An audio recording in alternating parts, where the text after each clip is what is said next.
Hello, everyone, and welcome to another match preview show on Football Talk Podcast. My name is Ozzie, and I'm your host for today's show. It's been a while since we've covered the Premier League with the international break just finishing a few days ago, and a bit of a mixed sort of feelings, I guess, from a Liverpool fan's point of view in terms of how our last sort of fixture wasn't even in the Premier League. It was our last week before the international break, the way it ended. We had a terrible few days where we lost to PSG, got knocked out of the Champions League, and a few days later, we lost in the cup final against Newcastle. So, in hindsight, probably a good time that the international break happened. All the players were able to play for their national team. Some players, really performing to their level, i.e., Luis Diaz scoring goals left, right, and centre. So the team should be in a more better mood, I say, going into this fixture. But having said that, look who our opponents are. It's Everton. Now we all know what happened in the last fixture, and in this sort of time, you're thinking we should be a bit more calm, a bit more composed. It's just another fixture, but unfortunately, that's not the case. The way it ended, revenge in my eyes is definitely on the case. The way it just concluded. Well, some fans will say, "Well, look, that's football. You're gonna just keep your chin up and." That's part and parcel. You sometimes you get those decisions, sometimes you don't. But when you're given a large number of minutes at stoppage time and it ends up escalating even further, and that's when they score the last minute draw. You can't help but feel. And then, of course, the goal, the way it happened as well, it should have counted, in my opinion, and I'm sure we can all agree with that. So the way it panned out is not um, how you wanted it, and the way it was celebrated by the Everton fans probably it was rubbed the wrong way in terms of us Liverpool fans because you'd think they just won the league the way they were celebrating. The only thing that was missing was the parade. So I was seeing scenes online the way Newcastle fans were celebrating over the weekend. So yeah, that was their highlight of the season. So let's make sure we don't give them anything to cheer about in this fixture. As I mentioned, I do feel like revenge is on the cards because it's our rivals. The way the game ended as well, there's definitely bad taste in our mouth. So we need to try and be a bit more imposing as a team. I think the last fixture we weren't great. We were losing battles in the middle of the park. We need to be a bit more physical. We need to show a bit more aggression in our play, and hopefully that can be done later on this evening. So big game, of course. Match week 30 now, so we've only got 8 more games until we can finally, lift the big trophy at the end. We've got Arsenal that won yesterday, so they're still piling up the pressure. So for us, all we have to do is focus on our job, and that is to make sure that we get all 3 points this evening. Um, so yeah, what we'll do, we will present the team news, and I'll predict the lineups. And yeah, feel free to get involved uh, in terms of what you think will happen in this game. Maybe your suggestions for the lineup, because I've heard difference of opinions with who should start. Of course, certain players haven't performed well in the last few weeks, maybe even longer, to be honest with you. So, is there a possibility that we make see changes in the lineup? Remains to be seen. But in terms of Everton's form in recent weeks, um, they love a draw, don't they? In the last 5 games, they've only had one win, which was against Palace, and that was at Selhurst Park. But the last 4 games, it's been draws. So they've drawn 2-2 against United, 1-1 against Brentford, 1-1 against Wolves, and 1-1 against West Ham. So let's hope it's not 1-1 because yeah, that's not what we need right now. In terms of our gap, it's 9 points, but of course we have a game in hand, which is of course being played today. So in terms of the team news, from Liverpool's point of view, Trent is still injured, so he is not available. I'm sure you guys have seen the clip of him walking into the training ground and getting death stares from certain players. Of course, we all know what that is regarding, as it's quite clear that Trent is on his way out of Liverpool and will not be a player next season. So naturally, the players aren't going to give him hugs and stuff, are they? So no huge surprise at that reaction. big question is when he does return, is he part of the lineup? I don't know, to be fair. I don't know the extent of his injury. They haven't really confirmed or given us a timescale in terms of when he will return to first team action. I'll be honest, if he's sort of close to full fitness and we're touching match week 36, or if the league is wrapped up, I don't think it's necessary. And if we've wrapped up the objective, which is to win the Premier League, he can just be on the bench. If I'm being honest with you, there shouldn't be any loyalty to play him, if that makes sense, because he's not showing it towards us. So yeah, so if he is back to full fitness and we've already wrapped up the league, I wouldn't involve him in the first team lineup. What's the point? He's not really going to get a great reception from the crowd. Let's be honest. So on the last fixture, I'm not expecting him to get a huge round of applause. He'll get certain level respect from certain sections, but let's be honest, the way he's leaving, it's not nice, and I'm getting quite annoyed to seeing rival content creators, but also people like Real Ferdinand, who's telling us that we should be grateful and thankful that um, he's given us all of his years put for the club. Um, we didn't have to pay for him and all that sort of rubbish. Like he was an academy player. Of course, we're not going to pay for him, but I don't like the fact that people are telling us how to react. Now, when I did my reaction video from that news, when it was quite clear that he is set to leave, I tried to be diplomatic, but for me, it was still I'm not angry because I'm not that sort of person where I get angry if a footballer wants to leave. Because at the end of the day, he's a human being, and if he decides to move on and try a new challenge, that's all on him. It's got really nothing for us fans to really have a huge opinion on. But the manner and how he's leaving, yeah, it's a bitter one for us to accept because you can't just leave, you know, not he said a lot of things in the past where you're thinking, oh, he's committed to the cause. Liverpool through and through. He can't imagine leaving here, but he wants to be an icon. That's his objective. He wants to be bigger than football, bigger than just being a right back. He wants to leave a legacy. And look, fair play. If that's what he wants to do, that was what he wants to do. But I think the way he's going about it is not the correct way. His silence is kind of speaking volumes now as well. But yeah, that's my view on Trent. I wouldn't play him if he's fit in the next few weeks, especially if we wrap up the league. Mathematically, I think we might as well just leave him on the bench and yeah, just let him let him suffer in that regards. But in terms of this fixture, in other news, Gravenberch should be okay to play. I know he was with the Netherlands a couple of weeks ago, but was uh, I think he picked up an injury, so he was asked to return back to Liverpool. But he seems to be fine according to Arne Slot.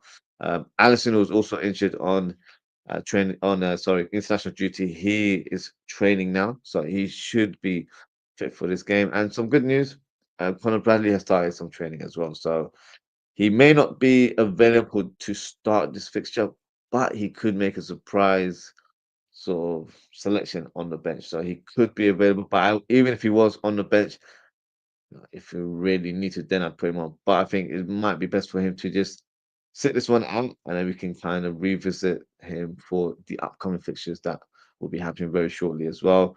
In terms of Everton, Mikalenko picked up an injury on international duty, so he will not be available for this fixture. And Dave and McNeil have started light training as they have picked up recent injuries, but won't be ready in time for this fixture. Calvert Lewin still sidelined, but they've got some good news. Broha is fit again and could make an appearance. So Everton pretty much have the almost perfect fit squad that they need.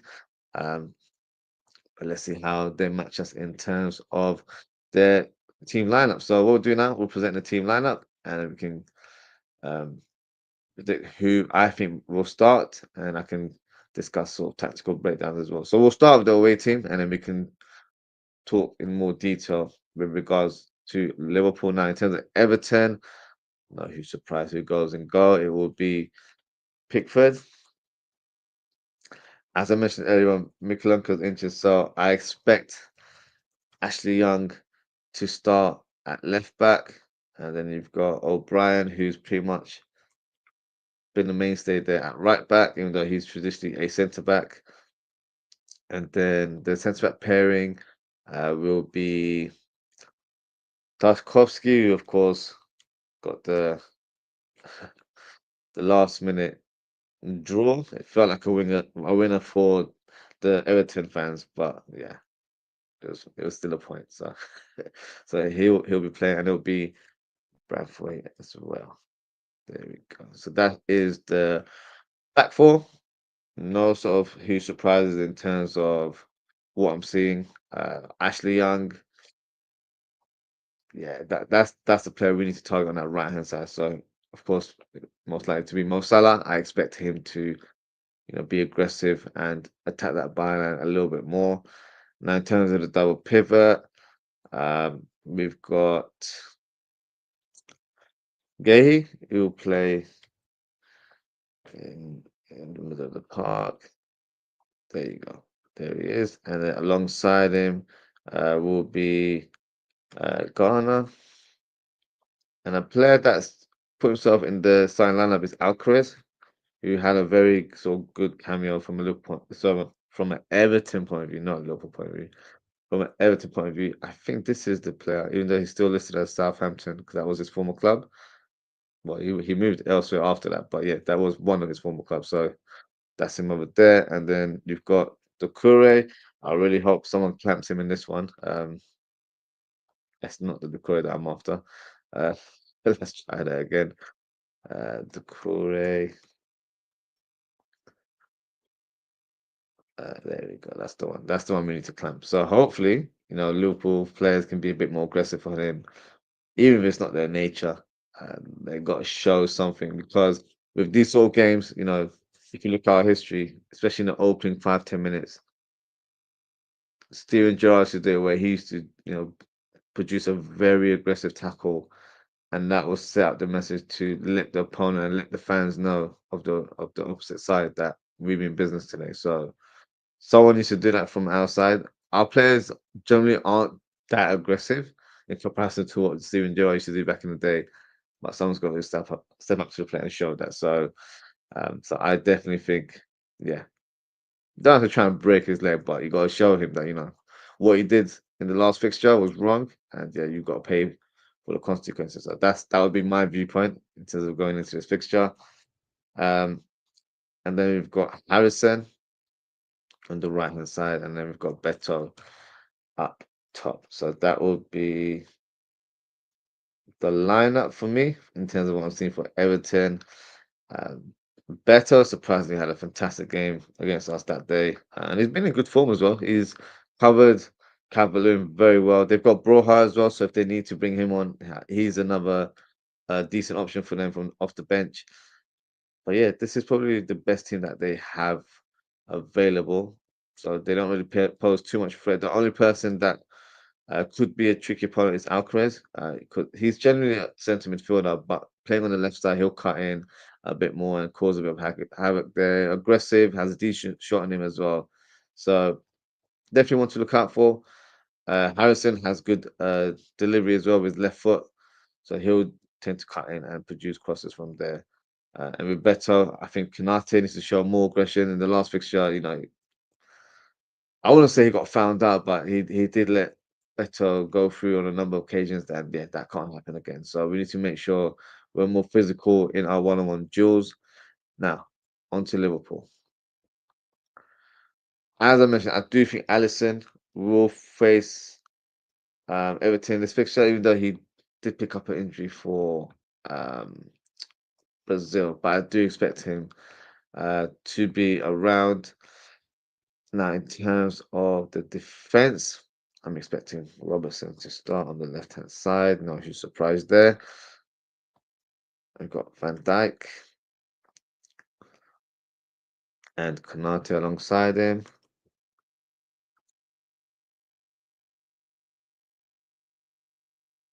And then we have Kwanzaa, who I believe will start on that right-hand side. Yeah, with no Trent and Conor Bradley not fully fit, it might be worth playing Kwanzaa there. And to be fair, whenever he's played there, he's done a decent job. So I still feel like that's a solid uh, back four there. And then the double pivot is the usual guys in terms of Gravenberch and McAllister. Salah on the right hand side, so you know who's surprised there. So Bosley, definitely through the middle. Now this will always be the talking point. Left wing and up top. Let's start with the left wing. So Cody Gakpo was the guy that pretty much played consecutive games, but after pick up an injury, he hasn't, been able to rediscover that form. Having said that, he played for the Netherlands and looked a lot sharper, so that should be a good sign that we'll have a player that is ready to pose a threat from that left-hand side. But then you also have Luis Diaz, who's shown some great form for Colombia. But the thing with Luis Diaz is when he plays for Colombia, he's a different player. But then when he comes back to Liverpool, I don't know if he sends his twin brother over, but it's not the same player. So it'll be interesting to see how he steps up because generally when you've got the South American players coming back from international duty, they do lack that sharpness. So it'll be very interesting to see what Arne Slot does for this team selection. But if it was my choice, I would go for Gakpo on the left. And up top is very debatable because you've got the likes of Jota, you've got the likes of Nunez, got the likes of Diaz. And I think there's a fourth option as well, which is Federico Chiesa, who had a fantastic cameo. I know it's very brief against Newcastle, scored the goal as well, which was the consolation for us. But could he play a central striker? I do feel like it's an option. I just don't believe Arne Slot sees him as an adequate option for the striker, if that makes sense. I hope I'm wrong because I do feel like he could be very effective in that role. And we've got strikers like Jota and Nunez and even Diaz as well that have not been in great form. So it'll be very interesting to see what Arsenal does. Me personally, might sound a bit experimental, but I'd go for Chiesa. But I see him going with Diaz, to be honest with you. I feel like that would be the player that he starts just due to the fact that he's, performed really well for Colombia. Maybe he's picked up a bit of good form. So, going back to his home country, he's just built that confidence in him. And yeah, he comes back and he's firing all cylinders. That's what I'm hoping anyway. So this would be my team selection. Feel free to drop a comment and let me know what you think. Now, in terms of the score prediction, I'm definitely expecting Liverpool to win. I want us to be a lot more aggressive. There's no excuses now. I know the players have just returned from international duty, but as a collective, they have a responsibility to give us fans a bit of a reaction now. We had a poor few days before the international break, losing to PSG and Newcastle. So us fans, we've been patiently waiting for a response, and I hope, they live up to the plate, especially in this fixture where it's a Merseyside Derby. You don't need much motivation. And if you look at the last fixture, you definitely don't need further motivation than that because I looked at the highlights yesterday. I'm still annoyed about what happened in that game. So if I'm looking at footage and still feeling a bit rattled about it, I really hope the players feel the same as well. And you don't have to be from Liverpool to feel that emotion. You've got to represent yourself and your team. So you've got to have that kind of attitude to be like, "Do you know what? I don't want no one to mess with us." So you've got to have that sort of street mentality. So hopefully the players can have that in them to showcase that today. But it'll be very interesting. Now, in terms of the scoreline, I'm going for a 2-0 victory. I don't think we'll be scoring a lot of goals, but I do feel like we'll be comfortable in possession and we will attack accordingly. I don't think we're going to have a lot of shots though, because whenever we return from international duty, we seem to lack that tempo.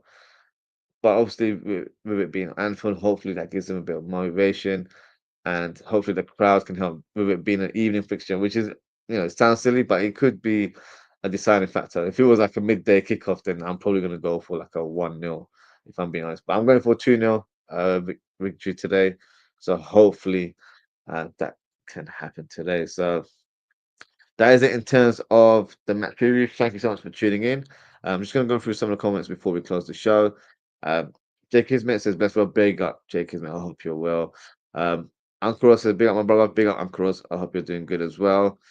JK says he wouldn't start Gravenberg, which is a fair point. I know he picked up an injury, but also it seems to suggest that he should be fine. So let's see.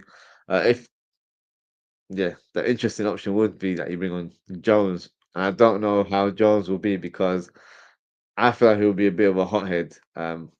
Wanting to clamp the Curry, the guy in my graphic right now. So let's see.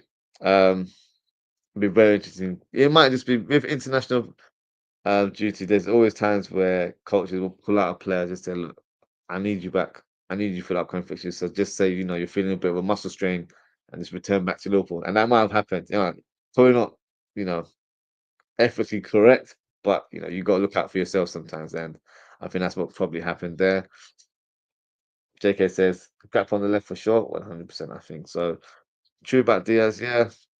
I think his twin brothers, comes over at times because it's not the same Diaz we see in Colombia. That's for sure.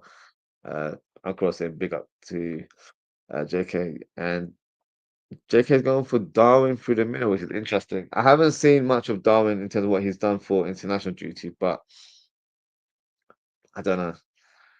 I'd probably just stick with Diaz for now. But I want to see Chiesa make an appearance in this game, whether it's on the left or right. I think he needs to get some more game time. It's quite obvious that Arne Slot doesn't really favour him, but at this stage, we don't really have many options. Our strikers or our attackers have been so bad in the last 2 3 months that it's quite frightening as well, and that's probably led to a lot of rumours suggesting that we're going to have an overhaul when it comes to our attack next summer. So with Diaz's future on the line, you've got Nunes, who pretty much looks like he's destined to leave. Probably has one foot on the door right now, and then you've got Jota, where there's question marks about him due to his availability. So he could be a player that leaves. So that's three options already gone. Harvey Elliott is a player that doesn't get much game time. I haven't even mentioned him today. He could be on the verge of leaving as well. So we've got a big summer ahead, and I feel like with these 8 games remaining, because remember, guys, we're not in any competitions now, so we're able to rest players a little bit more. We're able to just focus solely on one game in one competition, and we are going to play teams where you know they're not as strong as other teams that we'll be facing the next few weeks. So it will be worth rotating the squad. I know we're probably in a better position where we're not playing in a hectic fixture or hectic sort of run of games, but I still feel like it's important to manage the players. And there's players where we don't know what the future holds for them. So are the motivation levels therefore, i.e., like Trent? I don't know if it's worth playing Trent anymore. If that is the decision that he's made, because it's not clear cut. He's not officially announced it. It's just that we've heard strong sort of rumblings amongst respected journalists that he's on the verge of joining Real Madrid. But the fans have already made their opinion. We've already said what we said. We've already expressed our frustration, and I've expressed my disappointment more than anything else. So yeah, players like that you need to question as well. It'll be very, very interesting. But for this game, I think Arsenal just needs to go for the strongest lineup and take it from there. And I hope to see Chiesa get some game time because I think it's fully deserved. He's fit. He has. I don't believe he went on international duty for Italy, so he's been around the training ground, so he should be fit and ready to compete in this fixture. Uncle Ross has gone for 2-0 for Liverpool. Yep, I agree with that as well. That's the same scoreline that I've gone for. And JK says we have enough quality to get a 2-0 win. Don't really have an even kickoff for a derby, so that would be interesting. Yeah, it's not normally the case for us, is it? So I think a 2-0 win will be respectable because you have to consider different factors. We haven't been in great form, especially in front of goal. So we're not going to all of a sudden, in my opinion, you know, start scoring 4 or 5 goals just like that. But it depends on the mentality. If the players are really aggressive, then it could completely change the outcome because when you're playing with a bit of angle, a bit of fire in your belly, then you produce a different account of yourself. And if we're going to go with our normal philosophy where it's slow paced from the back, then yeah, I'm not expecting us to score a lot of goals. But With the evening fixture, it's good. It works to our advantage. If it was midday, I'd be a little bit concerned because they always sort of like fizzle out in the after the first half. So yeah, big game for us, and hopefully we get the win today. So that is it for today, guys. Thank you so much for tuning in. Thanks to JK and Uncle Ross for your comments. Appreciate your engagement as always, guys. If you haven't already, please don't forget to like, comment, share, and subscribe to the channel. Now, in terms of upcoming content, I will be doing a watch along of this fixture this evening. I believe it's at 8 p.m. kickoff, so let me just double check just so I can confirm what time I'll be going live. So it is an 8 p.m. Kickoff tonight in terms of UK time. So I'll be live from 5 to 8, so 7:55. So feel free to join in. We'll go through the lineups together and watch the game as well. And yeah, feel free to get involved with your comments. And if you've got questions as well, feel free to drop them in the live chat. And then we'll try and do a breakdown at halftime to see how Liverpool can pose themselves in the second half. And yeah, and then later on this evening, we'll also have a match reaction show. So that'll be interesting. So if you'd like to call in, that is the platform for you guys to jump on and have your say. So that will be taking place hopefully tonight around 11 p.m. UK time. So that is it for today, guys. Thank you so much for tuning in. Take care, stay safe, and I hope to speak with you all very, very soon. Goodbye.